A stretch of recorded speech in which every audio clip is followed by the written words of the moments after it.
E aí, pessoal, tudo bem? Hoje eu vou tentar explicar para vocês, a partir do olhar histórico, por que a esquerda ela sempre vai perseguir a religião, né? Em qualquer lugar que ela assuma o poder, embora ela não declare, por vezes, isso assim, publicamente, se não for interessante para eles. Se for, eles vão declarar; se não for, eles vão mentir, né? Porque eles são bons nisso. Se não for interessante, eles omitem, mas assim que eles chegarem ao poder, que eles tiverem os meios de ação, com certeza eles vão reprimir a religião. Por quê? Porque as bases intelectuais, as premissas que sustentam a estrutura de poder com que eles governam, a hierarquia interna, né, entre eles, é uma hierarquia que não admite a crença em Deus, né? Como eu já disse em outro vídeo aqui, o marxismo ele vem de um viés materialista, uma visão materialista de mundo. Então, se eles não acreditam que tudo é matéria, não acreditam em espírito, não pode, né, não dá vazão a acreditar em salvação, em juízo final, nada disso.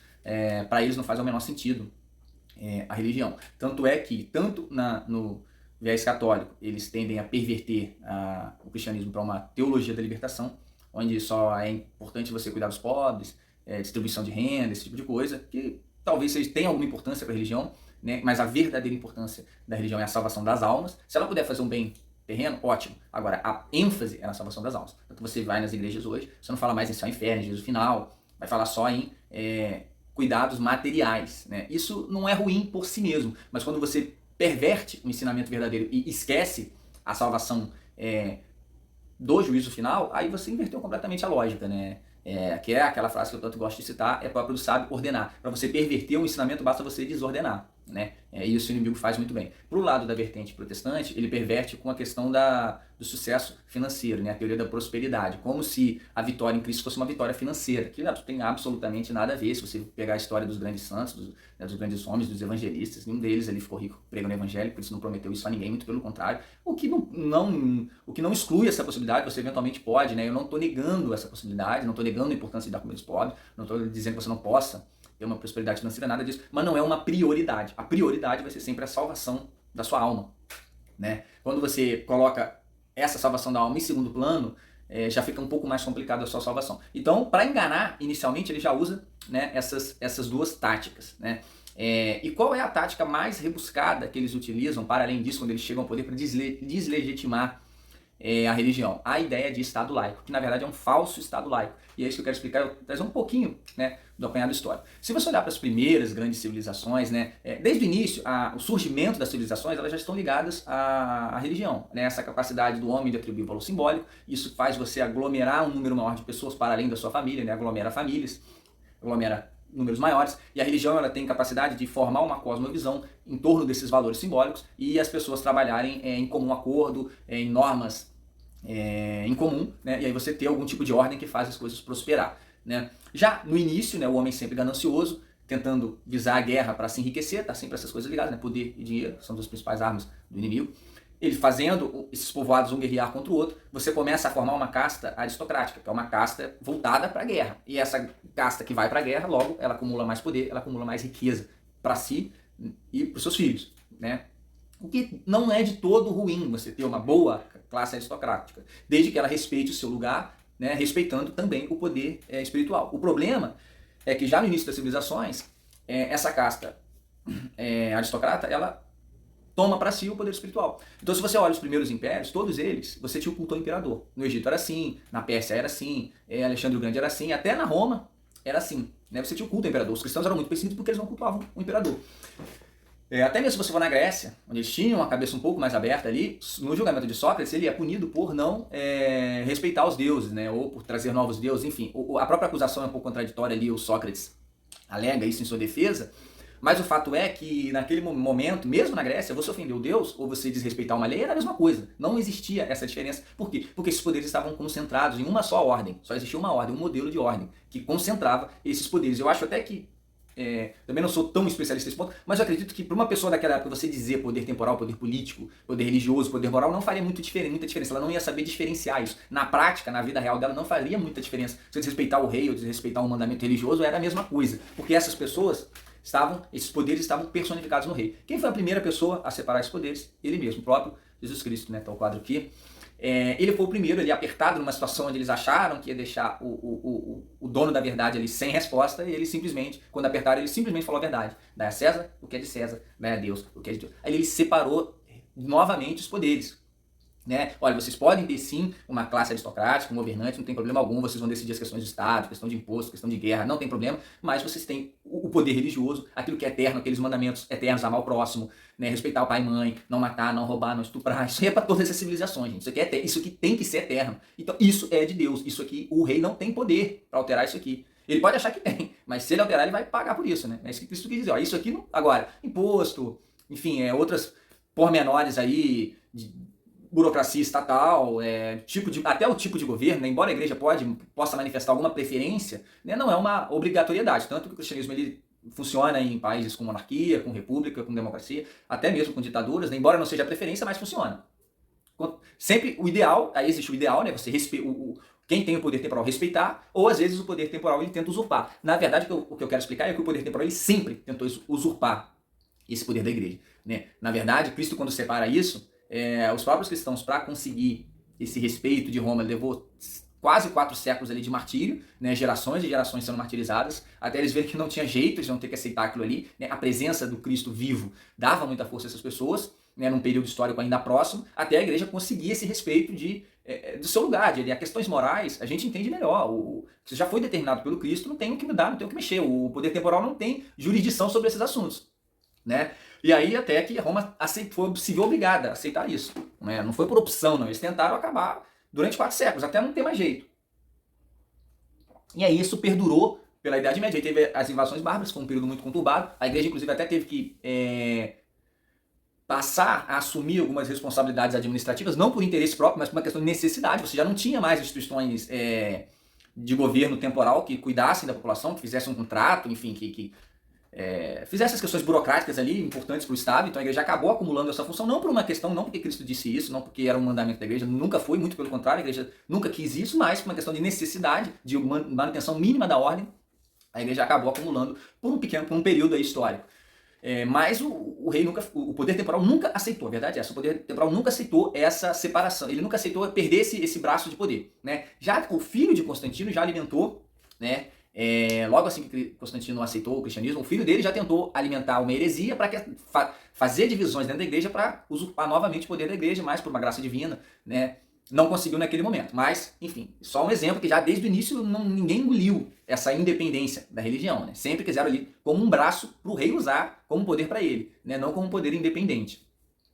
E aí, durante a Idade Média, foi o período onde houve de certo modo, essa separação, embora na Idade Média, gente, sem a tecnologia, você não tinha meio de ação. Imagina você mandar uma informação do Papa lá em Roma para alguém, sei lá, em outro país ali, para a Ásia ou para a África. Pô, isso até o cara chegar lá já é outro Papa que já tá, enfim, já é outro rei, já não adiantou muita coisa, enfim, era muito complexo. Mas ainda assim, houve, de certo modo, essa divisão. Embora, como eu venho alertando, o poder temporal nunca aceitou. O que o rei fez durante a Idade Média quase toda para usurpar o poder da igreja? Ele passou a indicar os bispos, né? A igreja, como naquele período ainda não tinha terras, não tinha, né, ela foi conquistando isso só em meados da Idade Média para frente, o rei indicava os bispos. Então você teve essa controvérsia das investiduras durante quase toda a Idade Média. Só no fim, né, da Idade Média foi quando, muito protesto dos papas, os papas conseguiram essa autonomia, né, para poder indicar os bispos. Tanto como consequência disso, isso foi no século XII. No século XIII você teve o auge da igreja, né? A filosofia de São Tomás, com as grandes sumas teológicas, a construção das catedrais. O século III você tinha santo dando cabeçada ali na Europa para tudo quanto é lado. Não estou dizendo que foi tudo perfeito, óbvio, aqui na Terra nunca vai ser perfeito, mas houve um período de apogeu da intelectualidade, da humanidade, da arte, do belo. São 2 períodos que a gente vê essa diferença olhando para trás, né? Tanto a Grécia Antiga, o período clássico, né? Quanto o período ali do século XIII, foi um período que ainda conseguiu talvez superar, foi o grande ápice da civilização cristã. Mas, mesmo com tudo indo bem, assim, as coisas florescendo, o rei nunca, como eu digo, nunca ficou satisfeito. Qual foi a nova tentativa, né, dos reis de usurpar o poder da igreja? Eles passaram a alegar, alimentar intelectuais, né, bancar intelectuais para sustentar que o poder do rei ele era direto de Deus, né? Não dependia do Papa. O rei não precisava obedecer ao Papa porque ele obedeceria diretamente a Deus. Então ele teria o poder temporal e ele mesmo teria uma ligação divina, uma indicação divina, então ele não precisava do Papa para nada, ele não precisava obedecer ao Papa e ele poderia arbitrar as questões religiosas ali por conta própria. né? E logo na sequência você teve o período do absolutismo, né? Onde você teve um grande acúmulo de poder na figura do rei, o que é sempre ruim, tá, pessoal? Sempre que você acumula poder, centraliza poder, é sempre ruim. Sempre quando você divide o poder e descentraliza, deixa esse poder mais local, tende a ser um poder mais fraco, um poder com mais fácil diálogo, um poder que está mais próximo, mais fraco. Então você consegue negociar com mais facilidade. Quanto mais centralizado e mais concentrado esse poder, mais difícil é de um diálogo. Você compara, por exemplo, uma tirania com os Estados Unidos, onde esse poder é dividido, né, no Estado. Então cada Estado decide o que quiser, então as pessoas têm a sua cultura própria, você tende a ter menos força do Estado nas pessoas. Quando o Estado tenta unificar grandes regiões, ele acaba tendo que impor aquilo ali na força, porque essas regiões elas vão ser diferentes. Né? Então você sempre tem mais força do Estado, como são, por exemplo, os países asiáticos, né, China, Rússia, você sempre tem um poder mais forte, que não negocia, ele impõe de cima para baixo e as pessoas acabam sendo obrigadas a aceitar. Então isso foi ruim, mas, embora tenha sido ruim, embora dependa muito da pessoa também, tá, pessoal? De quem foi o rei. Se você tem um rei com um poder concentrado no rei bom, melhor. Se você tem concentrado num rei ruim, isso é muito, muito pior. Né? A capacidade dele de destruição vai ser muito grande, como você vê nos regimes totalitários do século XX.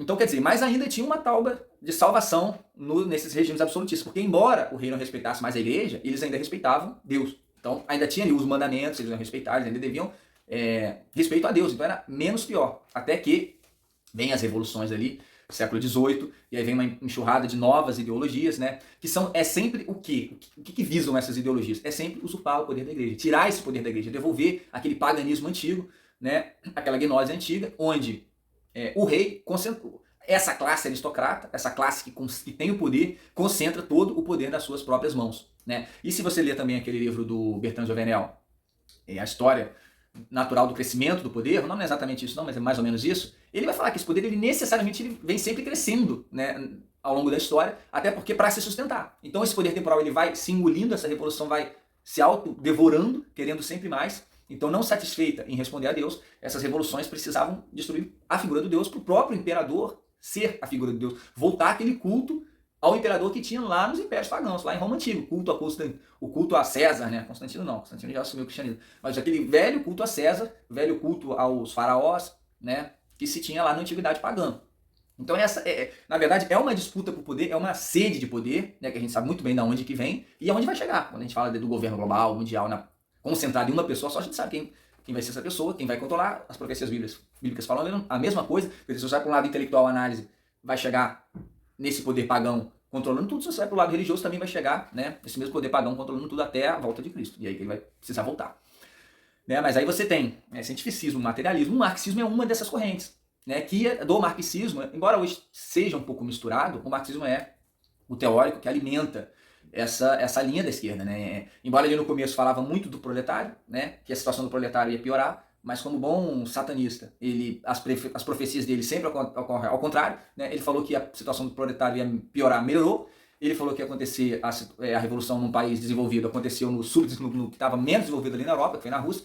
Tudo que ele falava acontecia o contrário, e ainda continua assim até hoje. Em pouco tempo, o corpo dele mal sossegou no caixão, já tiveram que revisar a teoria dele. Então você já tinha atacado a autoridade da igreja, já tinha atacado a autoridade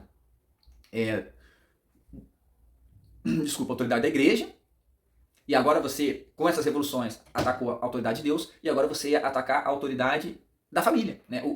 A própria autoridade da família ali, a família patriarcal, né? E aí a partir daí, principalmente com a escola de Frankfurt, né, que é uma revisão ali do marxismo, você já tem toda a autoridade, é como se eles achavam que o nazismo e a civilização americana era a mesma coisa, né? Eles não viam diferença, tudo tinha autoridade, era tudo ruim, não tinha que ter autoridade nenhuma, porque uma das teses, né, e aí são outros viés que eu teria que analisar aqui, fazer um vídeo mais longo, né, das sociedades secretas, eles buscam a ordem através do caos, porque eles buscam controle através do caos, né?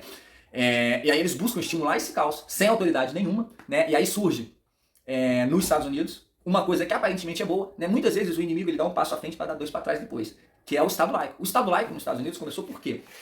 Porque você tinha protestantismo e catolicismo. É aquilo que eu falo, o protestantismo aparentemente parece um passo para frente, né? Mas depois não dá dois para trás, porque a igreja perde poder. E a partir do momento que você tem dividido ali a religião em dois poderes, o Estado passa a ser o juiz dos dois poderes. Então não, aqui é um Estado laico, as duas linhas de cristianismo vão poder manifestar a sua fé. Então, o Estado laico ele não surge para atacar o cristianismo, muito pelo contrário. Ele surge para defender o cristianismo, mas defender em vertentes diferentes. Só que, aí vem esses revisionistas, hoje se fala do Estado laico como se fosse um Estado para atacar, né, a religião. Você não pode manifestar a religião de forma alguma. Então hoje é o Estado laico, hoje é esse Estado que eles defendem, não mais para defender o cristianismo, defender a possibilidade de você exercer o cristianismo, seja protestante, seja católico, seja ortodoxo, não é mais isso. Você não pode manifestar o cristianismo, e pode ser essa é outra característica, né, do satanismo que a gente vem vendo ao longo da história. Eles começam pregando uma coisa, daqui a pouco eles pegam isso que eles pregaram e estão pregando o contrário daquilo, né? Então essa contradição, essa inversão, o tempo todo eles pregam uma coisa, daqui a pouco estão pregando o contrário. Você está se defendendo daquilo, que na verdade ele queria o contrário daquilo, e aí você pensa que está atrapalhando eles, você está ajudando. Né? Da mesma maneira eles atuam com o liberalismo e o comunismo estatizante. Eles entram no Estado, quebram o Estado, inflam o Estado, cria aquele monte de estatal, aí daqui a pouco vem o quê? Vem um regime liberal. E aí você vende aquelas estatais todas. Mas aí vende quem vai comprar? Sou eu que vou comprar? É você que vai comprar? Não, são eles que estão cheios da grana, que financiaram. Né? Por que os bilionários financiam a esquerda? Financiam por causa disso, porque eles vão entrar ali, vão quebrar o Estado, depois eles vão pegar o dinheiro deles, vão comprar, vão botar no bolso e tá tudo certo, né? Então, quer dizer, eles sempre trabalham nessa linha. Estimulam um lado, você pensa que é aquilo que eles querem, eles te mordem no outro. Eu acho que até por isso que Cristo disse que o caminho é estreito, né? Então você tem que ter essa moderação, esse equilíbrio, essa tensão. A gente tem que aprender a conviver com essa tensão. O inimigo ele vai sempre te puxar para um erro do lado, você pensa que escapou daquele lado ali, você cai do lado de lá, né? Te puxa para a humildade, você cai na soberba. Te puxa para a soberba, você cai na humildade. Quer dizer, ele te oferece um Estado liberal, aí você para sair você cai no comunismo. Aí te oferece o comunismo, para sair você cai no liberalismo, que também está errado, né? Você não tem que abandonar completamente a moral, abandonar a religião, inclusive. O Estado tem por dever a defesa da religião. Foi essa, supostamente, assim que surge o Estado laico, e hoje é justamente, na prática, acontece o contrário. Né? E, como o próprio Cristo disse, aquele que não está comigo está contra mim. Então, quer dizer, se você não defende o cristianismo, você defende quem? Você abre espaço para quem? Justamente, né? Para essas figuras aí que a gente viu, todo mundo deve ter visto, né, na internet, os satanistas aí todo alegre com a possibilidade da esquerda tomar o poder novamente, né? Que eles não ganham, eles mesmos dizem que vão tomar o poder. E aí você sabe que essas forças, elas fazem a festa, né? Os presídios, que não são pessoas necessariamente ruins porque querem, mas são pessoas que estão perdidas, estão desorientadas. Olha todo esse apanhado histórico, quantos livros não foram necessários eu ler para fazer essa pequena explicação aqui, essa revisão histórica. Falta muita coisa, deixei de explicar muita coisa, talvez alguma coisa ficou até confusa, porque é uma história longa. Mas então o marxismo ele vem desse viés de defesa do paganismo que sempre teve e sempre buscou esse poder concentrado no Estado, nesse poder absoluto. Se o homem não obedece a Deus, ele acaba obedecendo a outro homem, né? Que é o que o C.S. Lewis falou. O poder do homem vai ser, o poder absoluto do homem vai ser a abolição do homem. Porque quando um homem tiver esse poder absoluto, essa tecnologia, esse progresso de quê? Progresso para você ter um poder absoluto. Poder absoluto sobre o quem? Sobre a natureza, sobre nós mesmos. Os próprios homens vão sofrer. O homem que inventa a bomba atômica, ele inventa a bomba atômica para lançar em outros homens. Quer dizer, o que inventa é homem, mas o que é um homem que inventa. Mas são 100 mil, 200 mil que levam a bombada lá. Então, quer dizer, essa é a lógica desse mundo pervertido, desse Estado laico, contra a religião, materialista, ateu. Se é ateu e materialista, é no fundo satanista. Todos eles fingem ser materialistas, fingem ser ateus. Né? Eu fico até essa sugestão aqui de leitura, também, Marx Satan, mostrando, né, as origens, supostas origens satanistas do Karl Marx. Essa questão histórica da religião, né, do Cristo ser o único, o primeiro e único que pregou o verdadeiro, vamos dizer assim, um Estado separado, né, um poder separado da igreja, a religião separada da igreja. Né? Esse Estado laico que eles pregam aí é falso, é um Estado onde eles, na verdade, eles querem perseguir a religião. Eles querem o Estado laico não para te permitir, cada um, ter a sua religião, não, pelo contrário, para perseguir a sua religião. E eles gostam de patrocinar as outras religiões para vir para cá, ter aquele multiculturalismo. Por quê? Porque se tiver um monte de religião, não vai ter consenso. Se não tiver consenso, o Estado forte vai pesar a mão e vai ele dizer qual é, né, o que é o certo e o que é errado. É por isso que eles dizem que todas as religiões são iguais, todas as religiões são verdadeiras. Porque se todas são verdadeiras, nenhuma é verdadeira. Né? Então, eles não têm religião nenhuma. Eles acreditam que todas as religiões valem a mesma coisa, ou seja, para eles todas as religiões não valem nada. Então eles vão determinar o que é o certo, o que é errado, o que é moral. Pode abortar, pode usar droga, pode fazer sexo, pode mudar de sexo, pode fazer o que você quiser, pode, daqui a pouco vai, né, você já vê esse ser humano botando chifre, botando rabo. E é isso que eles querem, essa deturpação, esse caos, porque é a partir do caos que eles querem construir essa nova ordem. Então, pessoal, era mais ou menos essa mensagem que eu queria passar para vocês. Acabei alongando um pouquinho, o assunto é bem complexo, né? Vou pedir para você curtir, compartilhar aí, comentar. Se inscrever no canal, né, para dar uma força aí. E vou tentar fazer mais vídeos agora nesse período. É um período que a gente precisa de informação, precisa estar nessa batalha, precisa convencer quem está em dúvida. Né? A gente não sabe se vai adiantar alguma coisa, né? Mas pelo menos a gente faz a nossa parte, valeu? Um abraço e tchau, tchau, galera.